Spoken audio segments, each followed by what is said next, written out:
नमस्कार. जय जिजाऊ, जय शिवराय, जय शंभूराजे. निवेदक रुपेश वाळके या यूट्यूब चॅनलमध्ये आपल्या सर्वांचं स्वागत आहे. आज 3 जून 2026 आज गणपती बाप्पांची चतुर्थी आहे आणि आज मी आलोय पुणे जिल्ह्यातील खेड तालुक्यातील प्रतिपंढरपूर कडूस या गावामध्ये. कडूस गावातील नेहरे शिवार टोकेवाडीच्या हद्दीमध्ये हे तीर्थक्षेत्र धुंडीविनायक गणपती बाप्पा. खऱ्या अर्थाने 400 वर्षापूर्वीचं हे जुनं मंदिर आहे आणि मंदिरामध्ये स्वयंभू मूर्ती आणि एक पेशवेकालीन मूर्ती आहे. अशा 2 मूर्त्या आहेत आणि बाप्पा खरं तर अगदी जागृत देवस्थान आहे. जरी अष्टविनायकपैकी हे देवस्थान येत नसेल तरी चतुर्थीच्या दिवशी हजारोंच्या संख्येने भाविक भक्त या ठिकाणी बाप्पांच्या दर्शनासाठी पुणे जिल्ह्याच्या कानाकोपऱ्यामधून या ठिकाणी येत असतात. असं हे गणपती बाप्पा जागृत देवस्थान आहे आणि विशेष करून ज्यांना संतती प्राप्त होत नाही त्यांनी जर बाप्पांकडे मागणं मागितल्यानंतर त्यांना अनेकांना संतती देखील प्राप्त झालेलं आहे. असे हे जागृत देवस्थान स्वयंभू देवस्थान आहे. आणि जर या मंदिरामध्ये दर्शनासाठी यायचं असेल तर राजगुरुनगर शहरापासून एक 10 ते 12 किलोमीटर, प्रतिपंढरपूर समजल्या कडूस गावामधून एक 2-3 किलोमीटरवर नेहरे शिवार हा रस्ता चासकामानला जातो आणि वेतळे सायगावला देखील जातो आणि त्याच रस्त्याच्या कडेला हे मंदिर आहे. पाहू शकता सुंदर असं मंदिर आहे. कळस देखील पाहू शकता गोल्डन कलरमध्ये आणि सुंदर असं मंदिर आहे. या ठिकाणी दर्शन बारीसाठी त्या ठिकाणी मोठ्या प्रमाणात जागा केलेली आहे. आता आपण आतमध्ये जाऊया. पुजारी बाबांच्या मुखातूनच या गणपती बाप्पांची या ठिकाणी आख्यायिका आपण त्यांच्याकडून ऐकूया. या ठिकाणी पाहू शकता दर्शन बारीसाठी या ठिकाणी मोठ्या रांगा लागतात. दुपारी रांगेमध्ये उभं राहावं लागतं आणि हे बाबा अनेक वर्षापासून चतुर्थीच्या दिवशी सर्वांना गंध लावण्याचं काम करतात. बाबा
चला आता आपण आतमध्ये जाऊया.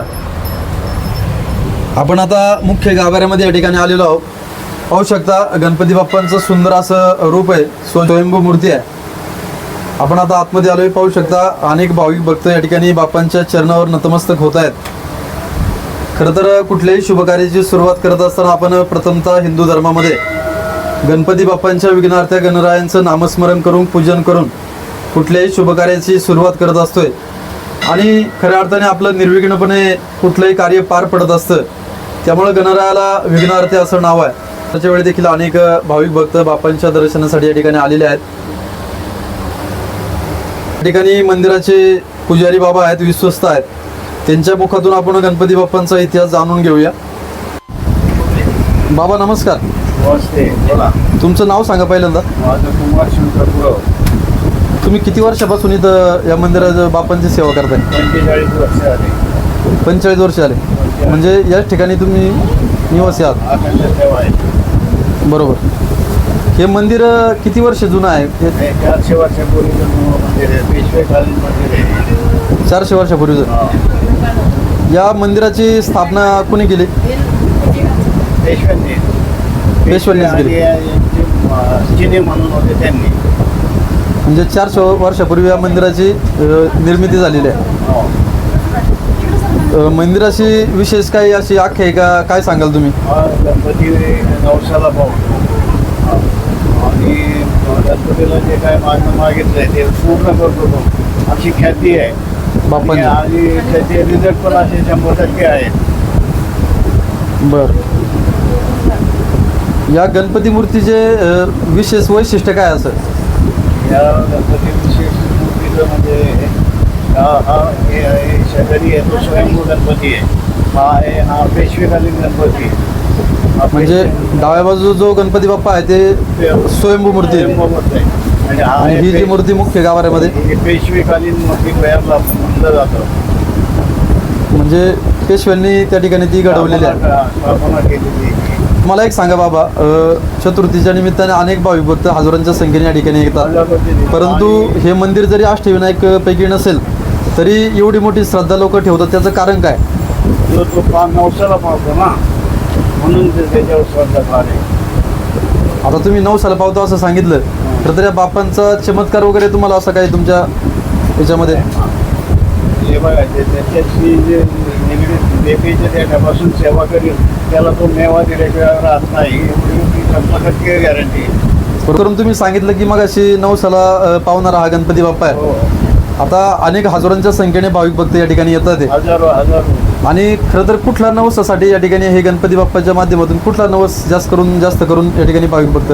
मुलासाठी, लग्न घडवण्यासाठी, लग्न घडवणे किंवा संतती प्राप्तीसाठी. संतती प्राप्तीसाठी यासाठी. आणि याचे रिझल्ट पण आहे 10 वर्षाचे रिझल्ट आहे.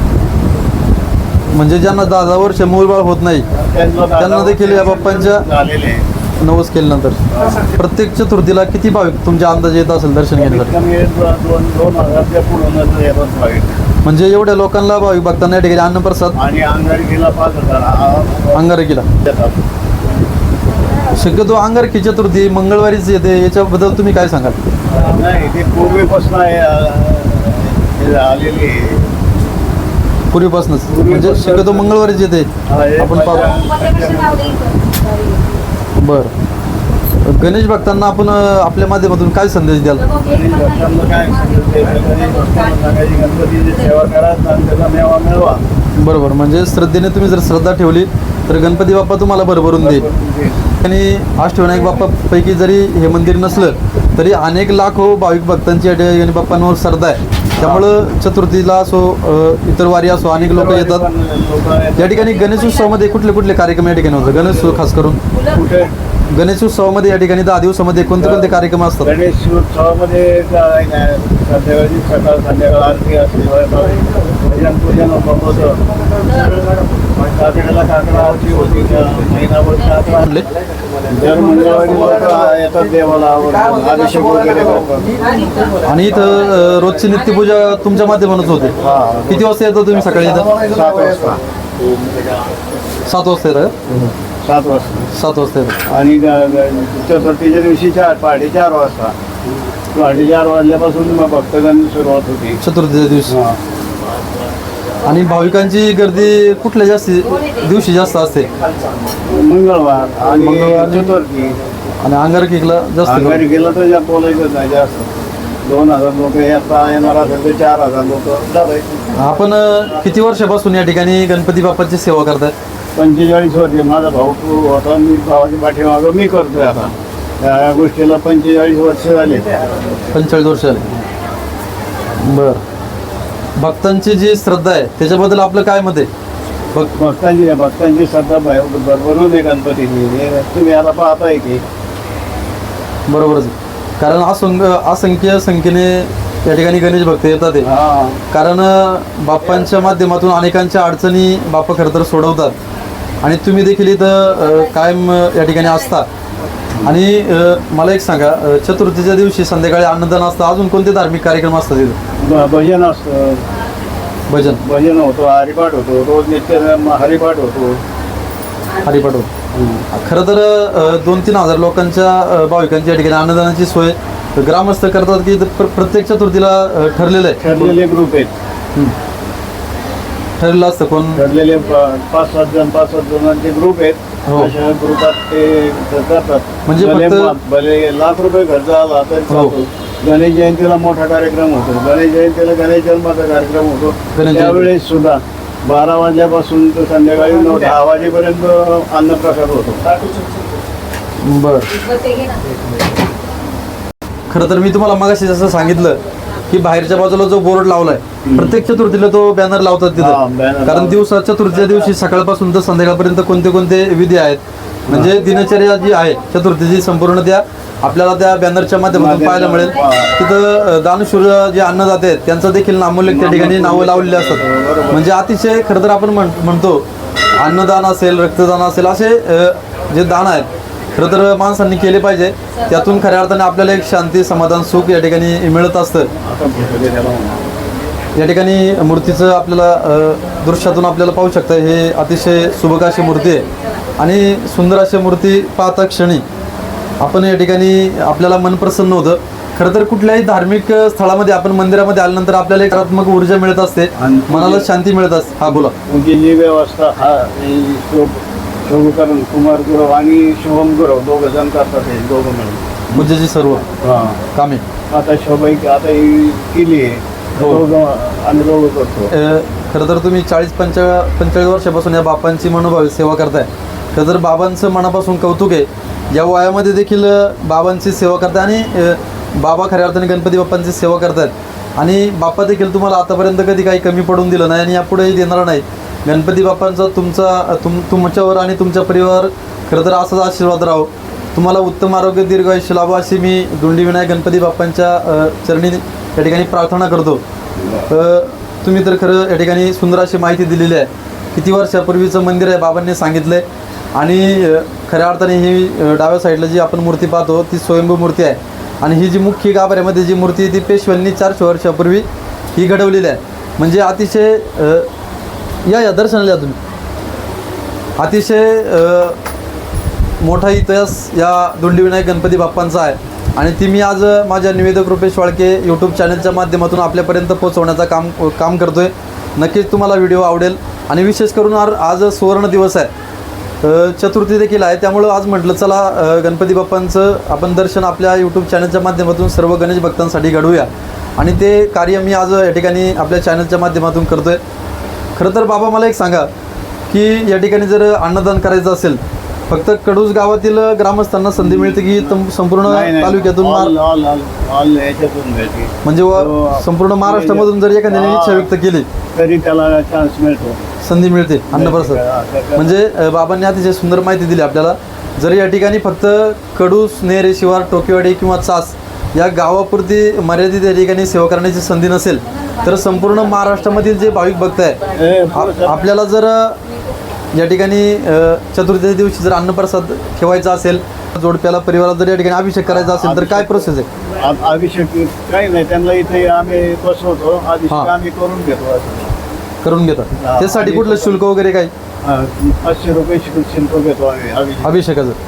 आणि ज्या वस्तू वगैरे ते सोयीचे ना ते प्रत्येक कुटुंब वगैरे या ठिकाणी आणतात. म्हणजे या ठिकाणी पाहू शकता तुम्हाला जर अभिषेक वगैरे गणपती बाप्पांचा करायचा असेल चतुर्थी असो इतर दिवशी असो तुम्ही या ठिकाणी येऊन इथं संपर्क साधण्यासाठी कुणाला संपर्क साधायचा? बरं, यांचा नंबर मी चॅनलच्या माध्यमातून व्हिडिओमध्ये तुम्हाला मी त्या ठिकाणी नोट डाऊन करतो. आणि खरं तर हे कडूस गाव अतिशय ऐतिहासिक आहे. आवर्जून मला एक आनंदाने सांगायचं आहे. खरं तर ज्यावेळेस माघ पौर्णिमा असते त्यावेळी पंढरपूरचा पांडुरंग जो आहे विठोबा या ठिकाणी 8 दिवस पंढरपूरवरून या ठिकाणी प्रति पंढरपूर कडूस नगरीमध्ये येतो. म्हणून तर या कडूस गावाला प्रति पंढरपूर कडूस हे नाव दिलेलं आहे. आणि तुम्हाला खरं वाटणार नाही परंतु मी तुम्हाला त्याचं एक उदाहरण देतो. मूर्ती खरं तर ज्यावेळेस माघ पौर्णिमेच्या वेळेस विठोबा पांडुरंग या ठिकाणी परमात्मा कडूस गावामध्ये येतो त्यावेळेस साक्षात जे पंढरपूरचं मुख्य मंदिर आहे त्या ठिकाणी 8 दिवस पांडुरंगाची पूजा अर्चा बंद असते म्हणजे याच्यापेक्षा मोठं उदाहरण काय असू शकत नाही. कारण अनेक वर्षापासून खरं तर विठ्ठलाचे तुकाराम महाराजांचे जे 14वे टाळकरी होते गंगाजीबा मावाळ या ठिकाणी कडूस गावचे ते तुकाराम महाराजांचे 14वे टाळकरी आहेत. त्याच्याच आग्रहापोटी खरं तर पंढरपूरचा पांडुरंग या ठिकाणी येतो अशी ती आख्यायिका आहे. नक्कीच. आणि जे 14 टाळकऱ्यांमध्ये गंगाजीबा मावळ हो. जे गाथा लिहिलाय गाथा. तो एक गाथा कडूस मध्ये एक अंदेव मध्ये असे 2च खरे गाथे आहेत. म्हणजे कडूसमध्ये एक त्या मंदिरामध्ये तुकाराम महाराजांची गाथा आहे आणि एक तीर्थक्षेत्र श्रीक्षेत्र देवनगरीमध्ये आहे. देवनगरीमध्ये म्हणजे अतिशय ऐतिहासिक वारसा लाभलेला धार्मिक वारसा लाभलेला हे कडूस गाव आहे.